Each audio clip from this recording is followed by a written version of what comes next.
ಇನ್ನು ರಾಜ್ಯದಲ್ಲಿ ಈಗ ಮತ್ತೆ ಟಿಪ್ಪು ಜಯಂತಿಯ ಕಿಚ್ಚು ಹೊತ್ತಿಕೊಂಡಿದೆ. ಟಿಪ್ಪು ಜಯಂತಿ ಬಗ್ಗೆ ಪ್ರಸ್ತಾಪಕ್ಕೆ ಕಾಂಗ್ರೆಸ್ ಶಾಸಕ ಸಿದ್ಧತೆಯನ್ನ ಮಾಡಿಕೊಂಡಿದ್ದಾರೆ. ಆಡಳಿತ ವಿಪಕ್ಷಗಳ ಮಧ್ಯೆ ಈ ಟಿಪ್ಪು ತಗಾದೆ ತೀವ್ರಗೊಂಡಿದೆ. ಲಾಡನ್ ಜಯಂತಿ ಆದರೂ ಮಾಡ್ಕೊಳ್ಳಿ ಬಿಡಿ ಅಂತ ಬಿಜೆಪಿ ಕಿಡಿಕಾರಿದೆ.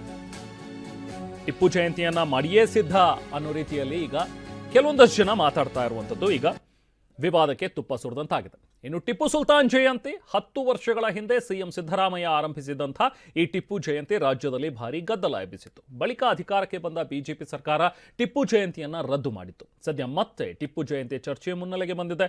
ವಿಪಕ್ಷಗಳು ಸರ್ಕಾರದ ವಿರುದ್ಧ ಮುಗಿಬಿದ್ದಿವೆ.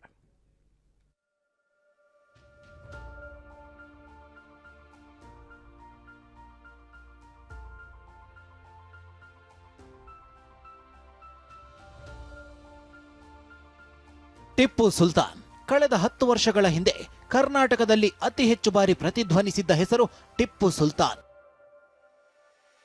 ಬರೋಬ್ಬರಿ 226 ವರ್ಷಗಳ ಹಿಂದೆ ಕನ್ನಡ ಮಣ್ಣಿನಲ್ಲಿ ಬಾಳಿ ಬದುಕಿ ಹೋದ ಟಿಪ್ಪು ಸುಲ್ತಾನ್, ಸೂರ್ಯ ಮುಳುಗದ ಸಾಮ್ರಾಜ್ಯ ಕಟ್ಟಿದ್ದ ಬ್ರಿಟಿಷರಿಗೆ ಸೆಡ್ಡು ಹೊಡೆದಿದ್ದ ಟಿಪ್ಪು ಸುಲ್ತಾನ್, ತನ್ನ ಸಾಮ್ರಾಜ್ಯ ಕಾಪಾಡೋಕ್ಕಾಗಿ ತನ್ನ ಮಕ್ಕಳನ್ನೇ ಬ್ರಿಟಿಷರಿಗೆ ಒತ್ತೆ ಇಟ್ಟ ಟಿಪ್ಪು ಸುಲ್ತಾನ್, ಸ್ವಾತಂತ್ರ್ಯ ಹೋರಾಟಗಾರ ಟಿಪ್ಪು ಸುಲ್ತಾನ್ ಹೆಸರು ಕಳೆದ 10 ವರ್ಷಗಳ ಹಿಂದೆ ಕರ್ನಾಟಕದಲ್ಲಿ ಭಾರಿ ಚರ್ಚೆಗೆ ಗುರಿಯಾಗಿತ್ತು. ಅದಕ್ಕೆ ಕಾರಣ ಅಂದಿನ ಸಿಎಂ ಆಗಿದ್ದ ಸಿದ್ದರಾಮಯ್ಯನವರ ಅದೊಂದು ನಿರ್ಧಾರ. 2015ರಲ್ಲಿ ಸಿದ್ದರಾಮಯ್ಯ ನೇತೃತ್ವದ ಕಾಂಗ್ರೆಸ್ ಸರ್ಕಾರ ನವೆಂಬರ್ 10ರಂದು ಸರ್ಕಾರದ ವತಿಯಿಂದ ಟಿಪ್ಪು ಜಯಂತಿ ಆಚರಿಸುವುದಾಗಿ ಘೋಷಿಸಿತ್ತು. ಪ್ರತಿಪಕ್ಷ ಬಿಜೆಪಿಯ ವಿರೋಧದ ನಡುವೆಯೂ ಸಿಎಂ ಸಿದ್ದರಾಮಯ್ಯ ಅದ್ಧೂರಿಯಾಗಿ ಟಿಪ್ಪು ಸುಲ್ತಾನ್ ಜಯಂತಿ ಆಚರಿಸಿದ್ರು. ವಿಧಾನಸೌಧದ ಬ್ಯಾಂಕ್ವೆಟ್ ಹಾಲ್ನಲ್ಲಿ ಟಿಪ್ಪು ಸುಲ್ತಾನ್ ಜಯಂತಿ ನಡೆದಿತ್ತು. ಆದರೆ ಕೊಡಗಿನಲ್ಲಿ ಟಿಪ್ಪು ಜಯಂತಿ ಕಾರ್ಯಕ್ರಮ ಭಾರಿ ಗಲಭೆಗೆ ಸಾಕ್ಷಿಯಾಯಿತು. ಕೊಡಗಿನಲ್ಲಿ ಬಿಜೆಪಿ ಸೇರಿ ಹಿಂದೂ ಪರ ಸಂಘಟನೆಗಳು ಭಾರಿ ವಿರೋಧ ವ್ಯಕ್ತಪಡಿಸಿದವು. ಟಿಪ್ಪು ಜಯಂತಿ ವಿರೋಧಿಸಿ ಸರ್ಕಾರದ ವಿರುದ್ಧ ನಡೆಸುತ್ತಿದ್ದ ಪ್ರತಿಭಟನೆ ಹಿಂಸಾತ್ಮಕ ರೂಪ ಪಡೆದಿತ್ತು. ಈ ವೇಳೆ ಒಬ್ಬ ಹಿಂದೂ ಸಂಘಟನೆ ಕಾರ್ಯಕರ್ತ ಸೇರಿ 2 ಸಾವನ್ನಪ್ಪಿದ್ರು. ಬಿಜೆಪಿ ಹಾಗೂ ಹಿಂದೂ ಸಂಘಟನೆಗಳ ತೀವ್ರ ವಿರೋಧದ ನಡುವೆಯೂ ಸಿದ್ದರಾಮಯ್ಯ ಸರ್ಕಾರ ಟಿಪ್ಪು ಜಯಂತಿಯನ್ನು ಮುಂದುವರಿಸಿತ್ತು. ಬಳಿಕ 2018ರಲ್ಲಿ ಅಧಿಕಾರಕ್ಕೆ ಬಂದ ಕುಮಾರಸ್ವಾಮಿ ನೇತೃತ್ವದ ದೋಸ್ತಿ ಸರ್ಕಾರದ ಅವಧಿಯಲ್ಲೂ ಟಿಪ್ಪು ಸುಲ್ತಾನ್ ಜಯಂತಿಯನ್ನ ಮುಂದುವರಿಸಲಾಗಿತ್ತು. ಆದರೆ ಖುದ್ದು ಸಿಎಂ ಕುಮಾರಸ್ವಾಮಿ ಸರ್ಕಾರದ ಟಿಪ್ಪು ಜಯಂತಿಗೆ ಹಾಜರಾಗದ ವಿಚಾರ ಭಾರಿ ಚರ್ಚೆಗೆ ಗುರಿಯಾಗಿತ್ತು. ಬಿಜೆಪಿ ಮಾತ್ರ ಟಿಪ್ಪು ಜಯಂತಿಗೆ ತನ್ನ ವಿರೋಧವನ್ನ ಮುಂದುವರಿಸುತ್ತಲೇ ಬಂದಿತ್ತು. 2019ರಲ್ಲಿ ಅಧಿಕಾರಕ್ಕೆ ಬಂದ ಯಡಿಯೂರಪ್ಪ ನೇತೃತ್ವದ ಬಿಜೆಪಿ ಸರ್ಕಾರ ಅಧಿಕಾರಕ್ಕೆ ಬಂದ ಕೂಡಲೇ ಟಿಪ್ಪು ಜಯಂತಿಯನ್ನು ರದ್ದು ಮಾಡಿ ಆದೇಶ ಹೊರಡಿಸಿತ್ತು. 2015ರಿಂದಲೂ ವಿರೋಧ ವ್ಯಕ್ತಪಡಿಸುತ್ತಲೇ ಬಂದಿದ್ದ ಬಿಜೆಪಿ ತನ್ನ ಕೈಗೆ ಅಧಿಕಾರ ಸಿಗುತ್ತಿದ್ದಂತೆ ಟಿಪ್ಪು ಜಯಂತಿ ಆಚರಣೆಗೆ ಬ್ರೇಕ್ ಹಾಕಿತ್ತು. ಇದೆಲ್ಲ ಆಗಿ ಸದ್ಯ 6 ವರ್ಷಗಳು ಉರುಳಿವೆ. ರಾಜ್ಯದಲ್ಲಿ ಮತ್ತೆ ಸಿಎಂ ಸಿದ್ದರಾಮಯ್ಯ ಮುಖ್ಯಮಂತ್ರಿಯಾಗಿ 2.5 ವರ್ಷಗಳು ಕಳೆದಿವೆ. ಈಗ ಮತ್ತೆ ಇದೇ ಟಿಪ್ಪು ಜಯಂತಿ ದಿನಾಚರಣೆಯ ಚರ್ಚೆ ಮುನ್ನೆಲೆಗೆ ಬಂದಿದೆ. ಟಿಪ್ಪು ಜಯಂತಿ ಆರಂಭಿಸಬೇಕು, ಹೆಚ್ಚಿದ ಒತ್ತಡ. ಕಾಂಗ್ರೆಸ್ ಶಾಸಕ ವಿಜಯಾನಂದ ಕಾಶಪ್ಪನವರ್ ಟಿಪ್ಪು ಸುಲ್ತಾನ್ ಜಯಂತಿಯನ್ನ ಪುನರಾರಂಭಿಸುವ ಮಾತನಾಡಿದ್ದಾರೆ. ಟಿಪ್ಪು ಜಯಂತಿ ಆಚರಿಸುವ ಬಗ್ಗೆ ಸರ್ಕಾರದ ಗಮನ ಸೆಳೆಯುವುದಾಗಿ ಕಾಶಪ್ಪನವರು ಹೇಳಿದ್ದಾರೆ. ವಿರೋಧ ವ್ಯಕ್ತಪಡಿಸಿದ ಬಿಜೆಪಿಗರ ವಿರುದ್ಧ ಕಿಡಿಕಾರಿದ್ದಾರೆ.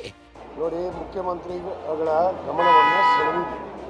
ಗಮನ ಸೆಳೆಯುವ ವಿಚಾರವನ್ನ ಪ್ರಸ್ತಾಪ ಮಾಡಿದ್ದೀನಿ.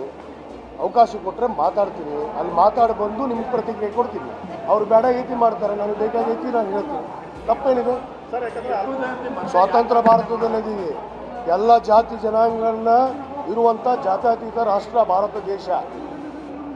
ಇವ್ರು ಯಾಕೆ ವಿರೋಧ ಮಾಡ್ತಾರೆ? ಬೇಕಾದಾಗ ಇದೇ ಯಡಿಯೂರಪ್ಪನವರು, ಜಗದೀಶ್ ಶೆಟ್ಟರು ಅವ್ರ ವೇಷ ಭೂಷ ಧರಿಸಿ ಟಿಪ್ಪುನ ಖಡ್ಗ ಹಿಡಿದಿದ್ರು ಕೈಯಲ್ಲಿ. ಅವಾಗ ಬೇಕಾಗಿತ್ತಾ? ಈಗ ಬೇಡಾಗಿದೆಯಾ? ಸುಮ್ಮನೆ ವಿವಾದಾತ್ಮಕವಾಗಿ ದೇಶಕ್ಕೆ ಸ್ವಾತಂತ್ರ್ಯದಲ್ಲಿ ಹೋರಾಟ ಮಾಡಿಲ್ವಾ? ಕೇವಲ ಕಾಶಪ್ಪನವರು ಮಾತ್ರ ಅಲ್ಲ, ಬಿಜೆಪಿ ಸಚಿವರು ಕೂಡ ಟಿಪ್ಪು ಜಯಂತಿ ಪರ ಪ್ರತಿಕ್ರಿಯಿಸಿದ್ದಾರೆ.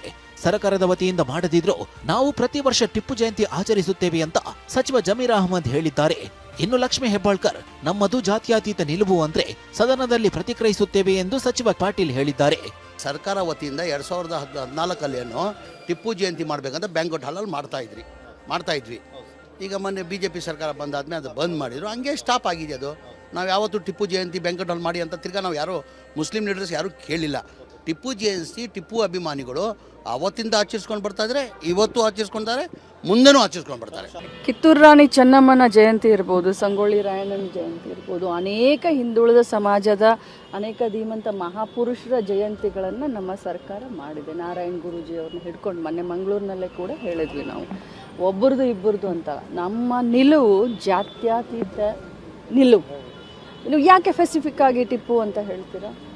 ನಾವು ಎಲ್ಲರದ್ದು ಮಾಡ್ತೀವಿ, ಬಸವಣ್ಣವ್ರದ್ದು ಮಾಡ್ತೀವಿ, ಅಂಬೇಡ್ಕರ್ ಅವ್ರದ್ದು ಮಾಡ್ತೀವಿ, ವಾಲ್ಮೀಕಿ ಅವ್ರದ್ದು ಮಾಡ್ತೀವಿ. ಸದನದಲ್ಲಿ ಅದಕ್ಕೆ ಉತ್ತರ ಸರ್ಕಾರದ ಮಟ್ಟದಲ್ಲಿ ಚಿಂತನೆ ನಡೀತಾ ಇದೆಯಾ ಸರ್?